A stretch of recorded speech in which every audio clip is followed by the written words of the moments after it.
नवीन, पश्चिम बंगाल से एक और बड़ी खबर आ रही है कि ममता बनर्जी बागियों के आगे झुकी नहीं हैं और अपनी फाइटर वाली जो इमेज है उन्होंने फिर से एक बार उसको सही साबित करने की कोशिश की है। उन्होंने अभिषेक बनर्जी को फिर से राष्ट्रीय महासचिव बना दिया है। अभिषेक बनर्जी वही शख्स हैं जिन्हें लेकर पूरी पार्टी में ममता बनर्जी की जो तृणमूल कांग्रेस है उसमें बगावत देखी गई है, उनके खिलाफ आवाजें उठी हैं, लेकिन ममता बनर्जी का कहना है कि वो नहीं झुकने वाली हैं। आप इस पूरे घटनाक्रम को किस तरह से देख रहे हैं? देखिए, ये घटनाक्रम अभी तो जिस शुरुआती दौर में जिस तरीके से था और पहला जो कदम उठना था वो यही था कि भाई कि किस तरीके से जो बागी खेमा था और वो स्पीकर के पास गए, उन्होंने अपने आप को विपक्षी रूप से मान्यता हासिल करने में सफल रहे। लेकिन ममता बनर्जी भी बहुत पुरानी खिलाड़ी हैं राजनीति की, और इतने दिनों तक अगर 15 साल उन्होंने सत्ता में रही हैं अगर वो, तो वो राजनीति के दांव पेच से अच्छी तरह वाकिफ हैं कि किस तरीके से सिचुएशन को डील करना है, और वो उन्होंने अब कमांड अपने हाथ में ली। अभी तक ऐसा लग रहा था कि चीज़ें जो हैं वो अभिषेक बनर्जी के हाथों में है, लेकिन अब उन्हें लगा कि क्राइसिस सिचुएशन में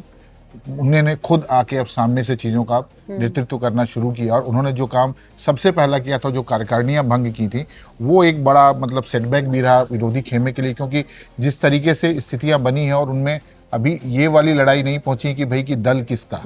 अभी सिर्फ लड़ाई है कि भाई हम अभी भी आपके साथ हैं, लेकिन एक अलग तरीके से पार्शली को किया। उन्होंने औपचारिक तौर पे अलग डिवीजन की बात नहीं की, उन्होंने सिर्फ कहा कि विपक्ष की मान्यता किसकी और विपक्ष का नेता कौन, सिर्फ ये लड़ाई थी। इसके अलावा भी लड़ाई का कोई बड़ा स्वरूप खुल के सामने नहीं आया। लेकिन ममता बनर्जी ने भी जो चाल खेली और उन्होंने जिस तरीके से कार्यकारिणियों को भंग किया, और उनको लगा कि जब तक कार्यकारिणियां नहीं रहेंगी तो इलेक्शंस नहीं हो सकते हैं, और उस तरीके से पार्टी का जो पूरा स्ट्रक्चर है उसके बारे में कोई निर्णय नहीं हो पाएगा, तो ये चाल उनकी जो है सही साबित हुई। और अब जो विरोधी खेमा है वो भी कोई बड़ा कदम इसके आगे नहीं उठा पाया। लेकिन हाँ, ममता बनर्जी ने हाईकोर्ट का रुख करने का जो है उन्होंने डिसीजन लिया है, कहा है कि अब हम हाईकोर्ट जाएंगे इसके खिलाफ, कि भाई आपने इनको स्पीकर के फैसले के खिलाफ कि आपने विपक्ष को कैसे मान्यता दे दी उनको। तो इसमें भी कुछ दांवपेच हैं जिनको लेके आप सामान्य तौर पे देखेंगे। जब 2019 के ऋतुव्रत बनर्जी ने बड़ा झटका दिया ममता बनर्जी को कि वो 58 विधायकों का दावा कर रहे हैं कि मेरे साथ हैं, और विधानसभा अध्यक्ष को चिट्ठी लिखी और वो नेता प्रतिपक्ष बन गए वहां पर। देखिए, वो बनना तो लाजमी है, और इसमें कोई नियम के अनुसार तो बिल्कुल सही किया है जो स्पीकर ने किया, क्योंकि देखिए सामान्य तौर पे जो परिपाटी है संविधान में कहीं लिखित नहीं है, ये अध्यक्ष का जो भी होता है, चाहे वो किसी भी सदन का हो, उसका प्रोरोगेटिव, और ये माना जाता है कि 10% जो अगर आप पूरे सदन की संख्या लेके आते हैं तो आपको जो है, अगर सबसे बड़ा दल है, अगर जो पार्टी जो है सत्ता में है उसके अलावा उसको जो है ये मिलता है, तो उसमें भी संख्या जो है मिनिमम 10%। तो आपने देखा होगा 2019 का जब लोकसभा चुनाव हुआ था और कांग्रेस के खाते में 52 सीटें आई थी, तब ये स्थिति बनी थी कि भी कि कांग्रेस को आधिकारिक तौर पे विपक्ष का दर्जा लोकसभा में नहीं मिला था, क्योंकि 55 सीटें वहां पे, क्योंकि 543 के हिसाब से चाहिए थी, और वो चीज नहीं मिल पाई। उस पर विवाद हुआ, बहुत हुआ कि भाई मिलना चाहिए, लेकिन आप विपक्ष के नेता बने। कई जगह पे जो आप देखें संवैधानिक जो ढांचा था उसमें कई जगह पे कि कई चयन होते हैं, कई बड़े पदों के जहाँ पे विपक्ष की भी भूमिका होती है और उनकी भी, तो वो बदलाव भी करने पड़े थे। लेकिन वो स्थिति बनी, और ऐसा सामान्य तौर पर कभी हुआ नहीं था। लेकिन जो स्थिति अब यहाँ बनी है, तो यहाँ अभी टेक्निकलिटी में बहुत सारी चीजें उलझी हुई हैं, बहुत सारी चीजें हैं, क्योंकि अभी तक मामला वहां तक नहीं पहुंचा, अभी बंटवारा हो सकता है। और इसमें हम ये भी समझ सकते हैं कि सुलह की संभावनाएं कहीं ना कहीं अभी बची हुई है। क्योंकि जो आप कह रहे हैं ना सुलह की संभावनाएं, वो इसलिए थोड़ी सी लग रही है क्योंकि जो ऋतुव्रत बनर्जी की परसों आपने प्रेस कॉन्फ्रेंस सुनी होगी, उन्होंने कहा कि हमने जो हमारा ये जो गुट है, हमने उसमें ममता बनर्जी को कहा है कि आप सलाहकार की भूमिका में रहिए। बिल्कुल सही। इसका मतलब वो चाहते हैं कि ममता बनर्जी रहें, बस अभिषेक बनर्जी से अभिषेक बनर्जी ने, लेकिन अभिषेक बनर्जी को महासचिव बना देना,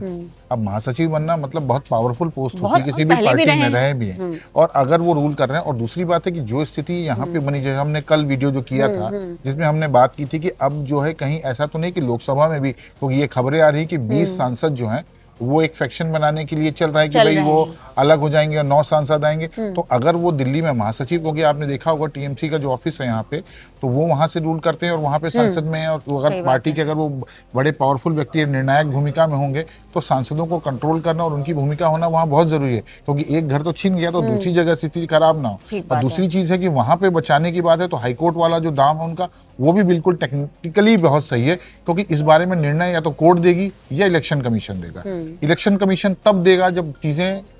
जब हो सकता है कोर्ट विधानिक कहे कि विधायिका हाँ, के दायरे से बाहर चली जाए, कि भाई अगर निर्णय नहीं हो पा रहा, अगर कोर्ट ने ये निर्णय दिया कि भाई ये दोनों फ्रिक्शन जो है दोनों को नहीं देना है सिंबल, तो अंतिम निर्णय जो है सिंबल किसका होगा, पार्टी किसकी होगी, ये सारे निर्णय जो है अंत में इलेक्शन कमीशन लेगा। लेकिन अभी लड़ाई जो है बिल्कुल प्राथमिक दौर में है, जहां पे पहला झटका इनको लगा कि भाई, और हो सकता है कि अगर ये कहते हैं ना कि वो एक धमाके की जरूरत थी ममता बनर्जी को नींद से जगाने के लिए, कि रानी तो आप जो है जो अपने भतीजे के मोह में है, और लेकिन वो दिखा नहीं। आज ही ममता बनर्जी ने बैठक बुलाई, एक अपने घर पर एक बैठक बुलाई, उसमें कुछ लोग जुटे वहाँ और वहीं पर ये फैसला हुआ। तो इसका मतलब है ममता बागियों को ये मैसेज दे रही हैं कि हमें कोई फर्क नहीं पड़ रहा आपके उससे, आप अभिषेक को पसंद करें ना करें, उन्होंने राष्ट्रीय महासचिव बना दिया। नहीं तो देखिए, अगर पार्टी का निर्णय होगा और चीजें होंगी तो अगर लोग अलग जाने के तैयार बैठे होंगे तो आप कुछ नहीं कर पाएंगे। आप देखिए जैसे पंजाब में क्या हुआ, हालिया बहुत पुरानी घटना नहीं है ना, जिस समय पूरा पंजाब के राज्यसभा सांसद अगर आके और पूरी तरह वो पार्टी का विलय उन्होंने सीधे जाके भारतीय जनता पार्टी में कर दिया, तो इसमें इनके पास क्या विकल्प बचा? आप सिर्फ आवाज लगाते रह सकते हैं। लेकिन नियम जो कहते हैं, जो संवैधानिक तौर पर एंटी डिफेक्शन का जो लॉ कहता है कि भाई अगर 2/3 अगर दल में से लोग टूट के किसी में विलय करें या अपना अलग गुट बनाएं या अलग पार्टी खड़ी करें, तो अभी ये जो है निर्णय, क्योंकि चीजें बहुत इतनी तेजी से हुई ना कि किसी को कुछ समझ में नहीं आया। तो जब पानी, जब कहते हैं जब खलबला हो तो थोड़ा सा लोगों को ना सेटल होने देना चाहिए। तो वही इंतजार थोड़ा सा ममता बनर्जी कर रही थी कि ये क्या अफरा तफरी में जो विपक्ष में जो लोग गए हैं, जो उन्होंने विपक्ष की मान्यता ली और अपने विपक्षी दल का नेता घोषित किया, उनका अगला कदम क्या होगा। तो उन्होंने देखने की कोशिश की, लगा कि हड़बड़ाहट नहीं है या बीच में हो सकता है कोई सुलह या बात हुई हो कि भाई वापस आइए, हम उस बारे में नहीं तो कोर्ट में जाएगा तो आपको मान्यता जो है कोर्ट अगर होल्ड कर देगा। लेकिन विशेषाधिकार है वो भी स्पीकर का, वहां पे कोई कोर्ट ऐसा निर्णय नहीं ले सकता, क्योंकि वो सिर्फ निर्णय अगर लेंगे तो वो लेंगे कि भी दल बदल पे, इसके अलावा किसको विपक्ष का निर्णय देना है नहीं देना, ये कार्यरूप जो होते हैं या जो नियम कायदे होते हैं विधानसभा के चलने के, जो रूल रेगुलेशंस होते हैं उनके आधार पे ही कर रहे हैं। तो वहां वो कहीं गलत नहीं है। लेकिन ममता बनर्जी के जो 80 सीटें इनको मिली, 80 में से अगर इनको भी विपक्ष बनना है तो कम से कम 30 चाहिए,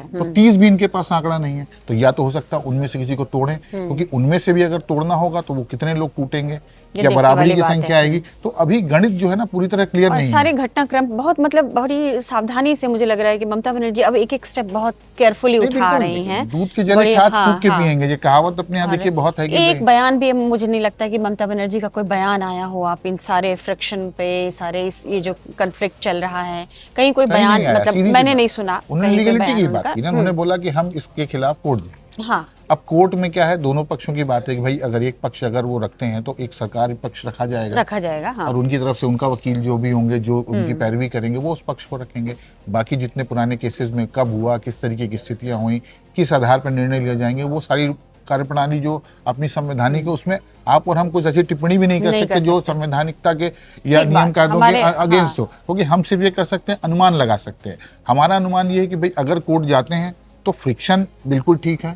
अगर वो लड़ाई सिर्फ इस बात में आती कि दल टीएमसी का असली मालिक कौन, जिस तरीके की स्थिति महाराष्ट्र में खड़ी हुई कि एक शिवसेना जो है इकबाल साहब ठाकरे वाला जो ग्रुप जो बना बाद में, जिसको बाद में मान्यता नहीं है, चुनाव चिन्ह उनसे जो उनका था वो छिन गया और जो मुख्यमंत्री बने उनके पास चला गया, तो वो उस तरीके की स्थिति अभी कम से कम नहीं। लेकिन उससे जो सीख सबक, क्योंकि जब हम कल कह रहे थे कि सबक क्या सीखे आपने महाराष्ट्र से, लेकिन उन्हें सीखा कि कार्यकारिणियां भंग की, तो एक पहला बड़ा कदम तो बिल्कुल इमीडिएट इफेक्ट से खत्म कर दिया, और जहां पे चीजें नहीं हुई। सबके की सहमति जरूरी है, जो दूसरा खेमा बनाने के, दूसरा गुट बनाने के लिए, टीएमसी का दूसरा गुट बने। वो जब चीजें अगर बन रही हैं तो उस मामले में कम से कम राजनीतिक परिपक्वता अब जो है उन्होंने दिखाई कि भाई इस तरीके से कैसे प्ले करना है। और राजनीति का खेल देखिए, अगर फुटबॉल खेल रहे हैं तो फुटबॉल में क्रिकेट के नियम नहीं चलते। राजनीति में अगर कूटनीति एक खेमा कर रहा है तो दूसरी कूटनीति वहां से भी हो रही है, और ये बड़ा इंटरेस्टिंग है अभी। और अब आगे किस तरीके से चैप्टर खुलेंगे और किस तरीके के टेक्निकलिटी इन्वॉल्व होगी, ये देखना रोचक होगा, क्योंकि ये राजनीति सही मायनों में ये यही है कि अब आप किस तरीके से उन दांव पेच में उस तरीके से खेलते हैं, उलझते हैं। लोगों को भी मजा आएगा देखने में कि भाई अगर सही मायने में अगर राजनीति जो हुआ कि भाई अगर लड़ाई झगड़ा हुए, किसी की हत्या हुई, ये सब ठीक नहीं है। इस तरीके की राजनीति अगर हो रही है जहां आप दांवपेच हैं, हाँ। आप अपनी जिन ठीक तरीके है, से करते हैं वो अपने अपने तरीके हैं। राजनीतिक हित हैं, सबके सियासी हित हैं, सब अपना महत्वाकांक्षाएं हैं सब लोगों की। हम बंगाल की पूरी सभी घटनाक्रम पर नज़र बनाए रखे हुए हैं लगातार, और रोज़ आपके पास अपडेट लेकर के आते हैं। तो बने रहिएगा हमारे साथ, कल इस पर क्या होता है इसकी भी हम ताज़ा जानकारी और पूरा इन्फॉर्मेशन लेकर आपके पास आएंगे।